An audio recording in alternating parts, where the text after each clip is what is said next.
नमस्कार, आप देख रहे हैं हमारा खास कार्यक्रम सिटी रिपोर्टर। मैं हूं धनराज गर्ग, राजधानी देहरादून से, और बात करेंगे उत्तराखंड में सबसे बड़ी खबर की, क्योंकि उत्तराखंड के अंदर लगातार त्रिस्तरीय पंचायत चुनाव को लेकर कहीं ना कहीं आवाज़ उठती हुई नजर आ रही थी और विपक्ष भी लगातार चुनाव कराने की मांग करता हुआ नजर आ रहा था। वहीं देखिएगा कि अब कहीं ना कहीं वो इंतजार, वो मांग अब कहीं ना कहीं ख़त्म होती हुई नजर आ रही है, क्योंकि निर्वाचन आयोग की तरफ से आज एक अधिसूचना जारी कर दी गई है और साफ तौर पर कहा गया है कि 25 जून से त्रिस्तरीय चुनाव के लिए नामांकन किए जाएंगे। और इसके साथ ही देखिएगा कि जो चुनाव होंगे वो कहीं ना कहीं दो पारी में किए जाएंगे, यानी कि एक पहला जो मतदान होगा वो 10 जुलाई को होगा और दूसरा जो मतदान होगा वो 15 जुलाई को होगा। और इसके साथ ही देखिएगा कि जो मतगणना होगी वो 19 जुलाई की तारीख तय की गई है। यानी कि कहा जा सकता है कि अब उत्तराखंड के अंदर पंचायत चुनाव को लेकर जो आचार संहिता है वो लागू हो गई, यानी कि अब विपक्ष का मुंह कहीं ना कहीं बंद होता हुआ नजर आएगा, क्योंकि लगातार हम देख रहे थे कि विपक्ष कहीं ना कहीं सरकार पर छीटाकशी करता हुआ नजर आ रहा था और विपक्ष का कहना था कि सरकार उत्तराखंड के अंदर त्रिस्तरीय पंचायत चुनाव कराना नहीं चाहती है। लेकिन जिस तरीके से आज तारीख की घोषणा कर दी गई है तो इससे कहीं ना कहीं विपक्ष को कहीं ना कहीं एक करारा जवाब सरकार की तरफ से दिया गया है और निर्वाचन आयोग अब पूरी तैयारी में जुट चुका है। और निर्वाचन आयोग की तरफ से आज एक प्रेस कॉन्फ्रेंस की गई जिसमें पूरी जानकारी दी गई है कि किस तरीके से निर्वाचन आयोग पूरे चुनाव को सफल बनाएगा। और इसके साथ ही देखिएगा कि निर्वाचन आयोग की तरफ से कहीं ना कहीं पंचायत चुनाव को लेकर जो तैयारियां हैं वो भी शुरू कर दी गई हैं। कैमरा सहयोगी वीरेंद्र थपलियाल के साथ धनराज गर्ग, JK 24/7 न्यूज़, देहरादून।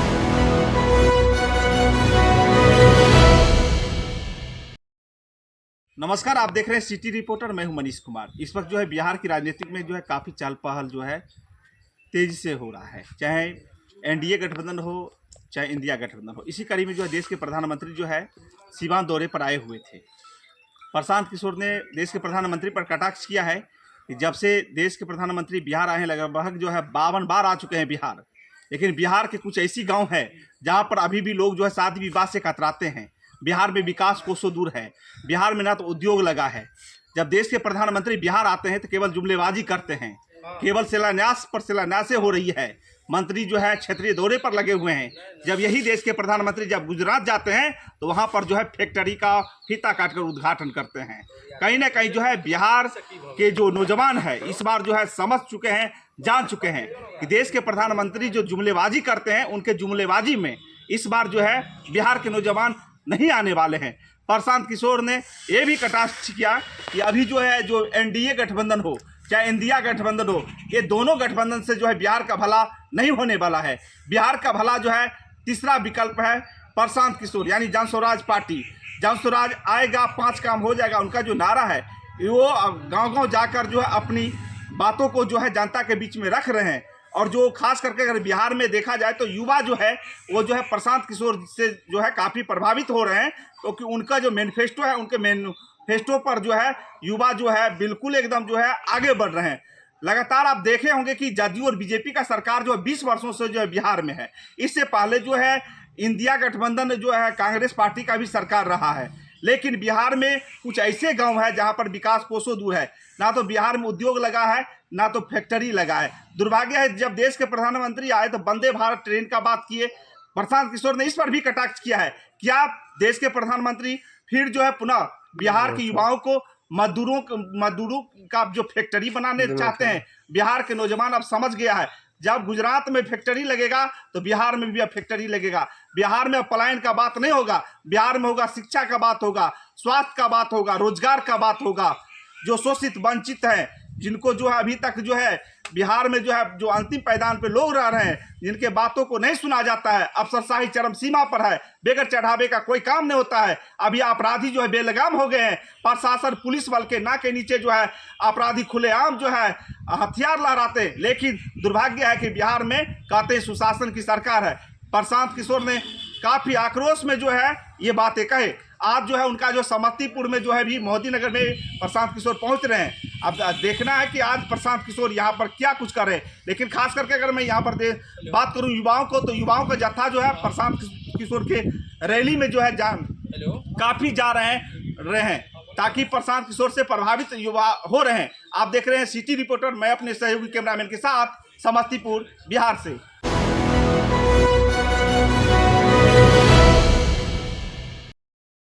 नमस्कार दोस्तों, स्वागत है आपका हमारे विशेष प्रोग्राम सिटी रिपोर्टर में। और देहरादून से मैं संचित शर्मा आपके सामने एक बड़ी खबर को लेकर के और बात करेंगे देहरादून में बढ़ते ट्रैफिक को लेकर के। बढ़ते ट्रैफिक की समस्या को देखते हुए लगातार जो आम जनजीवन है वो पूरी तरीके से अस्त व्यस्त नजर आता है। क्योंकि बात राजधानी दून की करें तो इस पर बढ़ता दबाव और सड़कों पे अतिक्रमण को लेकर के लगातार लोगों की शिकायतें अधिकारियों के दफ्तरों तक पहुँच रही है। जिसको देखते हुए अगर बात करें तो शहर में जो समस्या है ट्रैफिक की, तो उसको लेकर एक और समस्या सामने अब आने लगी है, वो है पार्किंग की। पार्किंग की समस्या को लेकर के लगातार प्रयास किए जा रहे हैं और एलिवेटेड पार्किंग बनाने की कोशिश की जा रही है। लेकिन जिस तरीके से मौसम बदलने के बाद से टूरिस्ट का दबाव देहरादून और उत्तराखंड के कई और जिलों में देखने को मिल रहा है, इसको लेकर के लगातार जो लोकल लोग हैं उनका मानना ये है कि जब तक पार्किंग की व्यवस्था सुनिश्चित नहीं की जाएगी तब तक ट्रैफिक से निजात नहीं मिल पाएगी। साथ ही साथ जो अतिक्रमण है उसको लेकर के लगातार लोगों की जो शिकायतें मिल रही है उसके ऊपर जो प्रशासन है वो कार्रवाई करता है, लेकिन उसके बाद भी अतिक्रमण करने वाले जो लोग हैं वो अतिक्रमण करने से नहीं चूक रहे हैं। आम लोगों का ये मानना है कि जो निर्धारित वाहन है, जिन वाहन का जो रूट तय है वो उसी रूट पर चले। साथ ही साथ ई रिक्शा को लेकर के जो लगातार शिकायतें मिल रही हैं उस पर भी अब पुलिस नकेल कसने का काम कर रही है। लगातार अतिक्रमण को हटाने का काम किया जा रहा है और साथ ही साथ जो टूरिस्ट आ रहे हैं उनको शहर के अंदर एंट्री ना दे करके उनके लिए जो रूट बनाया जा रहा है उनको शहर से बाहर ही जो टूरिस्ट प्लेस है वहां पर भेजने का काम किया जा रहा है। अब देखने वाली बात यह होगी कि जो प्रशासन की तैयारियां हैं या कहें कि जो प्रशासन जिस तरीके से प्रयोग कर रहा है उस प्रयोग में कितना सफल होता है और देहरादून की जनता को कब तक इस ट्रैफिक से निजात मिल पाती है। ट्रैफिक से कई दिन तक जो समस्या हो रही है और कई बार जो समस्याओं की खबरें मिलती है उससे लोगों को कहीं ना कहीं जूझने का मौका मिलता है, लोग उससे कहीं ना कहीं चौंक जाते हैं। बीते दिन एक खबर आई थी कि मसूरी के जाम में फंस करके एक बुजुर्ग की मृत्यु हो गई। तो तमाम इस तरीके की घटनाएं ना हो उसको लेकर के लगातार लोग चिंतित हैं और वो इंतज़ार कर रहे हैं कि जो प्रशासन है वो किस तरीके से इस ट्रैफिक की जो दिक्कतें हैं उसको सुधारेगा। कैमरा पर्सन वीरेंद्र थपलियाल के साथ के लिए देहरादून से संचित शर्मा।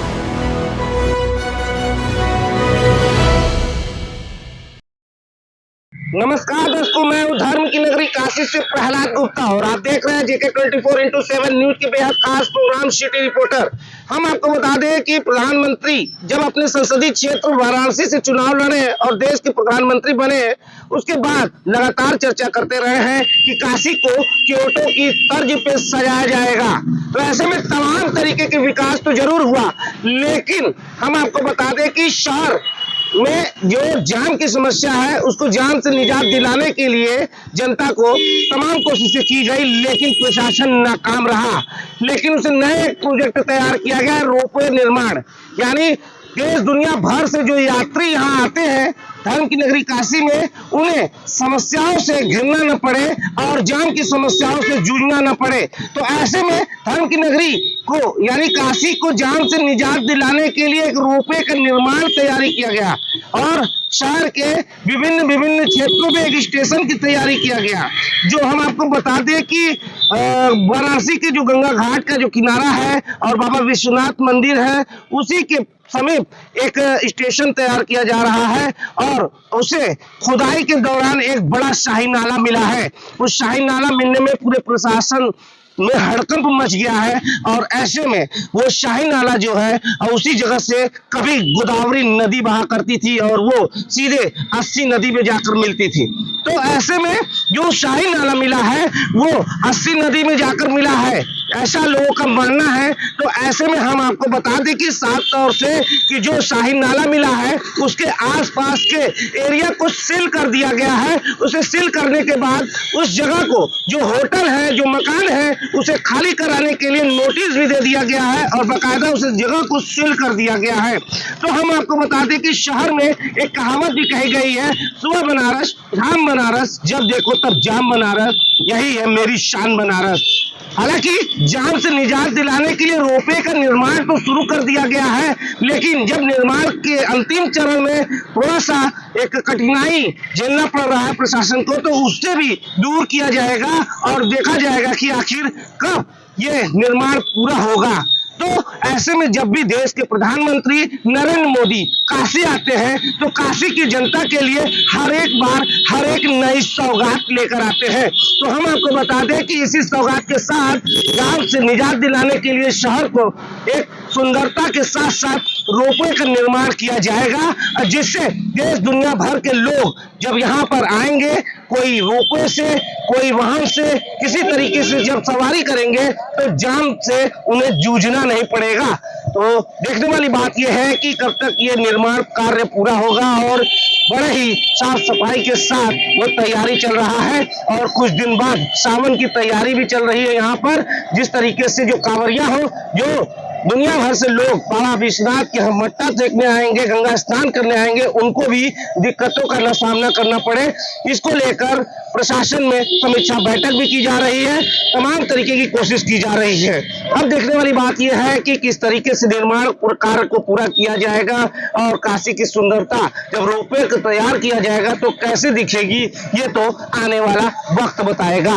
वीडियो जर्नलिस्ट अमित प्रताप सिंह के साथ प्रहलाद गुप्ता, जेके 24x7 न्यूज के लिए वाराणसी से।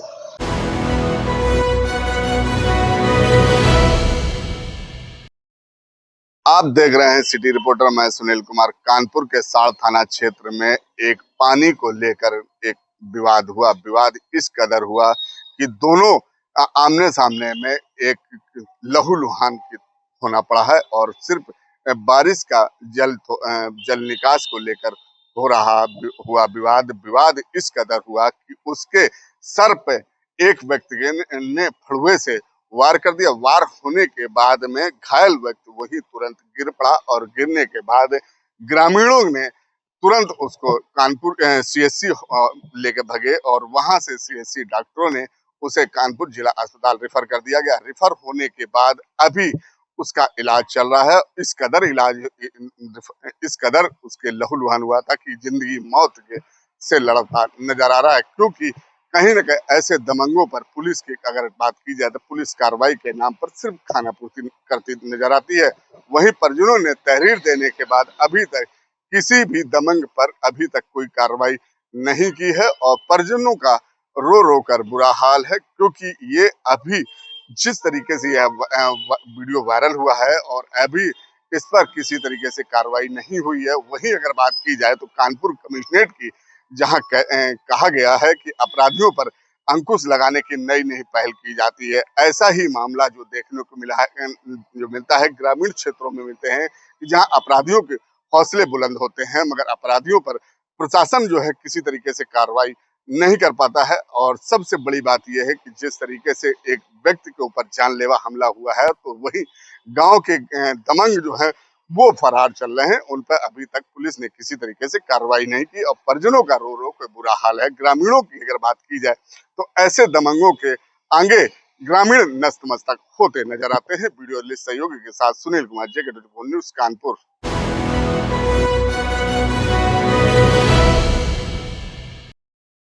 उत्तर प्रदेश की राजधानी लखनऊ में लखनऊ नगर निगम में महापौर सुषमा खरकवाल के साथ लखनऊ के नगर आयुक्त गौरव कुमार ने आज नगर निगम मुख्यालय पे योग अभ्यास किया। अंतर्राष्ट्रीय योगा दिवस 11वें अंतर्राष्ट्रीय योगा दिवस पर आज सभी वरिष्ठ लोगों ने खासकर योगाभ्यास किया और प्रधानमंत्री की उद्देश्य को आगे बढ़ाने का काम किया। पृथ्वी बचाओ के साथ इस नई थीम के साथ इस योगाभ्यास का प्रयास किया गया। योगाभ्यास एक बेहतर तरीके से मन की संतुष्टि और अपनी सभी इंद्रियों पर काबू पाने को लेकर के योगा को पौराणिक तौर से अब तक पूरे देश विदेश में जाना जा रहा है।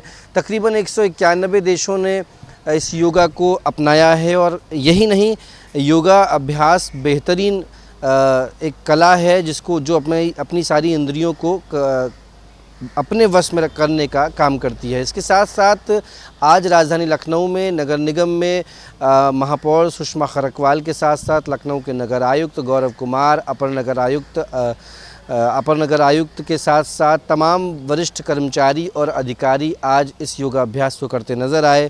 महापौर सुषमा खरकवाल ने कहा कि योगाभ्यास पौराणिकता से चला आ रहा है। न सिर्फ पौराणिक रूप से योगा को करना चाहिए बल्कि योगा एकमात्र ऐसा है जो आपको स्वस्थ और दुरुस्त रखता है।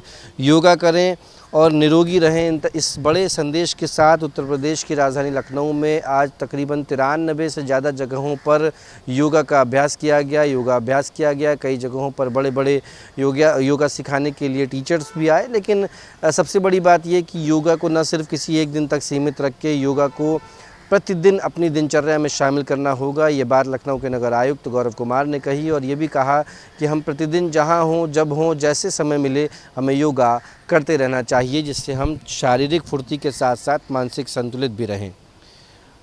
वीडियो जर्नलिस्ट सुमित के साथ गौरव पांडे, JK 24/7 न्यूज़, लखनऊ।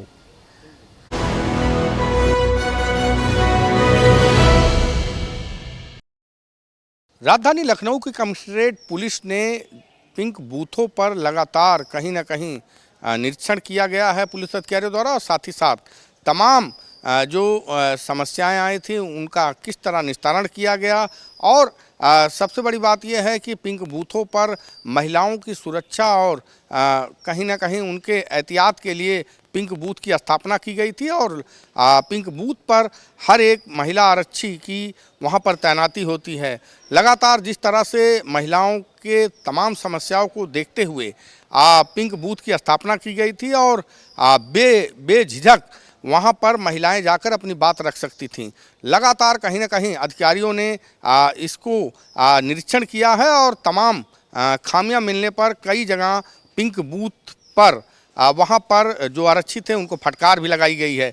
साथ ही साथ ये भी कहा गया है कि जिस तरह से पिंक बूथ पर महिला आरक्षियों की तैनाती की गई है और साथ ही साथ तमाम ऐसी सुविधाएं वहाँ पर प्रदान की गई हैं जिन सुविधाओं को आम महिलाओं के लिए वहाँ पर उपलब्ध है। तो ऐसे में कहीं ना कहीं लगातार जिस तरह से पिंक बूथों पर शिकायत आ रही थी उसी क्रम में लखनऊ के कमिश्नरेट पुलिस के अधिकारियों ने निरीक्षण किया और हर एक चीज़ों को लेकर मॉनिटरिंग की गई। तमाम ऐसे पिंक बूथ हैं जहां पर बहुत ही अच्छा काम देखने को मिला अधिकारियों को। वहां पे साफ सफाई, साज सज्जा और साथ ही साथ जो महिला आती हैं उनकी बात सुनी जाती है और उस पर कहीं ना कहीं कार्रवाई भी की गई है पिंक बूथ के माध्यम से। तो साफ हो जाता है कि लगातार कहीं ना कहीं जो अधिकारियों ने पिंक बूथ की स्थापना की थी जिससे महिलाओं के तमाम समस्याओं का निराकरण हो, तो ऐसे में कहीं ना कहीं कुछ पिंक बूथों पर शिकायत मिलने के बाद कमिश्नरेट लखनऊ की पुलिस ने अधिकारियों ने कई जगह पे इसकी ताकीद की, खुद जाकर मौके पे पिंक बूथों का मुआयना किया और ये भी कहा जा रहा है कि आने वाले समय में पिंक बूथों पर लगातार अधिकारियों की पैनी नज़र रहेगी, क्योंकि पिंक बूथ से ही महिला संबंधी तमाम जो कार्य योजना है वहाँ से संचालित किए जाते हैं। चाहे उनके साथ कोई घटना घटी हो या महिलाएं अपनी बात को रखना चाहती हैं तो पिंक बूथ पर जो आरक्षी महिला सिपाही है उससे अपनी बात रख सकती हैं। तो जिस तरह से महिलाओं की सुविधा के लिए पिंक बूथ की स्थापना की गई थी, कितना कुछ पिंक बूथ के माध्यम से लोगों को उसका लाभ मिल रहा है, इस बात को लेकर लखनऊ के पुलिस अधिकारी लगातार पिंक बूथों पर भ्रमणशील होकर पूरी व्यवस्था की मॉनिटरिंग कर रहे हैं। कैमरामैन सुमित के साथ उमेश मिश्रा, JK 24/7 लखनऊ।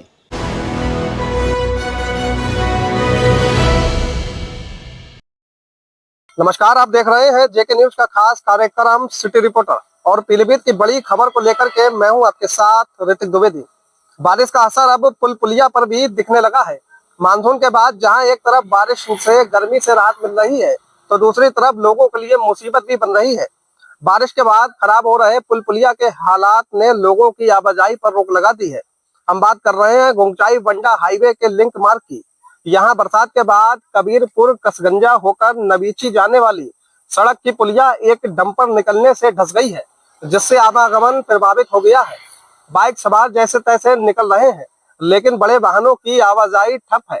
इससे मार्ग से जुड़ी करीब 50,000 की आबादी प्रभावित है। ग्रामीणों का कहना है कि अगर समय से इसकी मरम्मत नहीं हुई तो बरसात में परेशानी और बढ़ जाएगी। बताया जा रहा है कबीरपुर कसगंजा से नबीची गांव जाने वाली इस मार्ग का 3 माह पूर्व ही निर्माण कराया गया था। मार्ग पर चकपुर गांव के पास पुलिया का भी निर्माण भी हुआ था। इस मार्ग से क्षेत्र के कई गांव के लोगों का बंडा सैजापुर के लिए आवागमन होता है।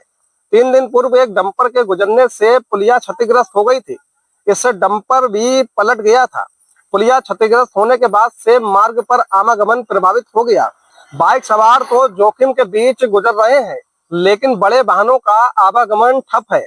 ग्रामीणों का आरोप है कि निर्माण के दौरान गुणवत्ता का ध्यान नहीं रखा गया। उस समय विरोध के बाद भी अफसर गंभीर नहीं हो सके थे। इसी वजह से चंद दिनों में ही पुलिया क्षतिग्रस्त हो गई। पुलिया टूटने से अब हाल ये है कि पीलीभीत और सैजापुर से आवाजाही करने वाले truck, dumper, car, e rickshaw आदि वाहनों के निकलने में काफी परेशानी हो रही है। इसके साथ ही आसपास के करीब 2 दर्जन से अधिक गांव की करीब 50,000 आबादी को भी आवागमन में दिक्कतों का सामना करना पड़ रहा है। इस मार्ग से लोग नबीची बाजार आते जाते हैं, लेकिन अब आना जाना उनके लिए भी मुश्किल हो गया है। लोग कह रहे हैं कि अगर मानक के अनुरूप निर्माण कार्य होता तो यह समस्या नहीं होती। फिलहाल अब देखने वाली बात होगी, बरसात से पहले इस पुलिया की मरम्मत हो पाएगी या फिर बरसात के बाद जो हाल पैदा होंगे उसका भी लोगों को सामना करना पड़ेगा। वीडियो जर्नलिस्ट कपिल गुप्ता के साथ मैं Hrithik Dwivedi, JK 24x7 news, Pilibhit.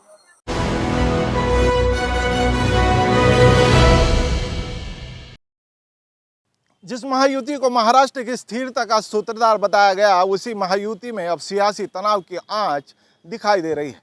BJP Shinde सेना, अजित पवार की NCP, ये तिकड़ी आज शक्ति का नहीं संदेह का त्रिकोण बनती जा रही है। नमस्कार, मैं हकीम देशमुख महाराष्ट्र से हाजिर हूँ JK 24/7 न्यूज़ के खास कार्यक्रम सिटी रिपोर्टर में। एक तरफ महाराष्ट्र के CM देवेंद्र फडणवीस ये कहते हैं कि हमारा गठबंधन स्थिर है, लेकिन बयानबाजी करने वालों को संयम बरतना चाहिए। हम जनहित के लिए साथ आए हैं, ना कि एक दूसरे पर आरोप लगाने के लिए। ऐसा CM फडणवीस को इसलिए कहना पड़ा क्योंकि शिंदे गुट के मंत्री संदीपान भुमरे का बयान आता है कि कुछ लोग भाजपा के साठगांठ करके हमें कमज़ोर करने की कोशिश कर रहे हैं, लेकिन हम हर वार का जवाब देंगे, चाहे वो भीतर से हो या फिर बाहर से। अजित पवार गुट के धर्मराव बाबा आतराम ने कहा है कि हम महायुति के सम्मानित घटक हैं, लेकिन ऐसा न हो कि कोई हमें मोहरा समझने की भूल करे। हमारा आधार मजबूत है और हमें हल्के में ना लिया जाए। इस पर फडणवीस ने कहा कि तीनों दल एकजुट है, लेकिन पुणे से लेकर परभणी तक भाजपा के नेता NCP और शिंदे गुट पर स्थानीय स्तर पर रोड़ा अटकाने के आरोप लगा रहे हैं। सबसे ज़्यादा तनाव BMC, PMC और MMRDA जैसी शहरी निकायों की सीट की शेयरिंग को लेकर है। बीजेपी चाहती है कि उसका दबदबा रहे, लेकिन शिंदे गुट और NCP दोनों का मानना है कि हमारे बिना बीजेपी कुछ नहीं।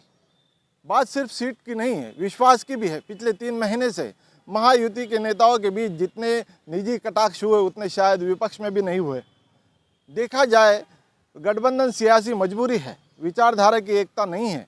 चुनाव आते ही ये मतभेद और बढ़ेंगे। अगर बीजेपी वर्चस्व बनाए रखना चाहती है तो सहयोगों को सम्मान देना होगा, सिर्फ कुर्सी नहीं। महायुति के 3 रथ थी, लेकिन दिशा एक नहीं। महाराष्ट्र की राजनीति में अगर ये टकराव गहराया तो सत्ता के तीनों पहिए एक दूसरे को ही घसीटते रह जाएंगे। सवाल ये नहीं कि गठबंधन टूटेगा या बचेगा, सवाल ये है कौन कितने दिन किसके साथ रहेगा। वीडियो जर्नलिस्ट शरीफ के साथ में हकीम देशमुख, JK 24/7 न्यूज़, मुंबई।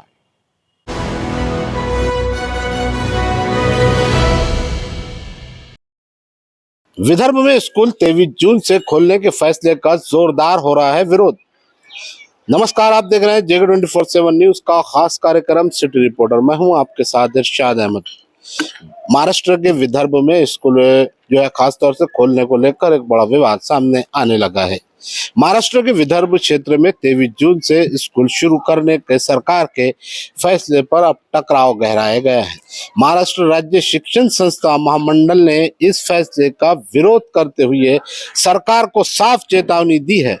नागपुर में महाराष्ट्र राज्य शिक्षण संस्था महामंडल ने प्रेस कॉन्फ्रेंस में बताया कि राज्य सरकार ने जहां 16 जून से महाराष्ट्र के अन्य भागों में स्कूल शुरू कर दिए हैं, वहीं विदर्भ क्षेत्र में स्कूलों को 23 जून से खोलने का आदेश जारी किया है।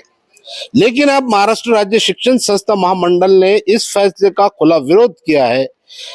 पत्रकार सम्मेलन में महामंडल के जो कार्यवाहक जो अध्यक्ष है रविंद्र फडणवीस, विभागीय कार्यवाहक किशोर मासुरकर और शिक्षक भारती अध्यक्ष राजेंद्र झाड़े उपस्थित रहे। फडणवीस ने कहा कि राज्य सरकार शिक्षण संस्थाओं की मांगों को नजरअंदाज कर रही है।